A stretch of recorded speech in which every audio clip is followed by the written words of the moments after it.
Hello and welcome to another video on the Grimwood Watch Modern channel. In this video I'm going to be taking a more in-depth look / review at my Tudor Black Bay 58 now that I've had it on the wrist for 2 months. In all honesty, this is an absolute amazing watch. However, in this video I will go over, re-go over the specifications of the watch. I will also go over the good points in my opinion and also some of the bad points, which it does have, and I've experienced some of them, but in all honesty, they're very mute. But hey ho, without further ado, let's have a closer look at this lovely BB58.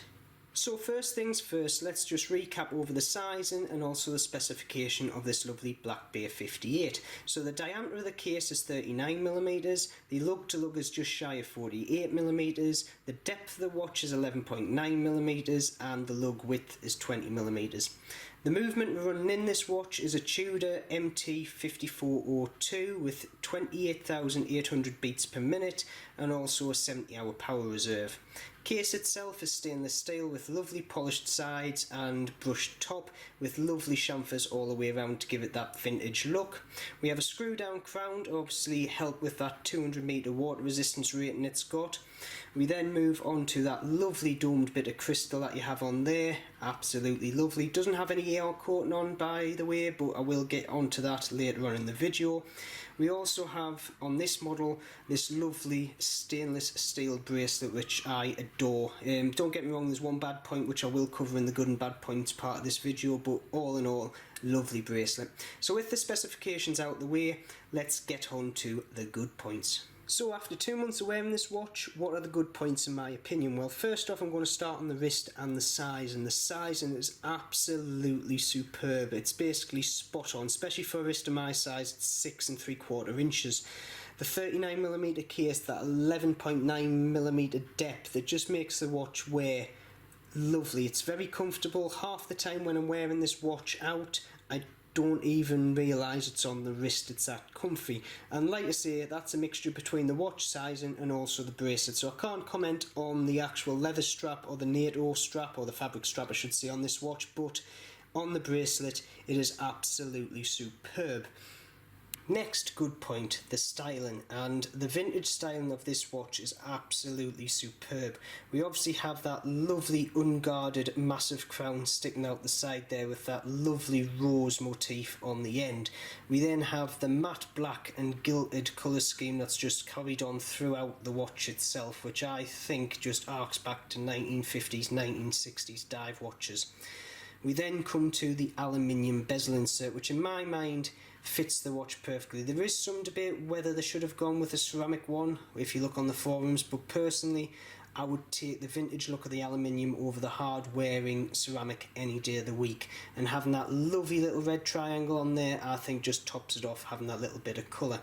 And yet again, I think Tudor have knocked it out of the ballpark in that side of things. We do have the 4 rivets on the bracelet, which personally look wise I do like. I'm not going to say I'm 100% liking of them because I do have this in my dislike section, but I will get on that in due course. But overall the styling I absolutely love. Now that we have the good points out the way, I'm going to move on to my bad points. Firstly, the 4 rivets on the bracelet, and I know I said I like them, and yes, I like the look of them. However, I found an issue. 99% of the time this bracelet wears amazing. However, for the 1% of the time I'm finding I'm getting very small pains in the wrist, very reminiscent of hairs getting pulled out. And the reason, once I've looked at this bracelet, is because there's very small hairs on my wrist getting caught in between the 4 rivet and the main part of the bracelet, which is actually starting to pull my hairs out. Now, don't get me wrong, is that a point against the watch, or is that a point against me being very hairy? Well, to be honest, I've got watches upstairs that have bracelets and they do not pull any hairs out whatsoever, so I'm going to give it a slight half point off for that.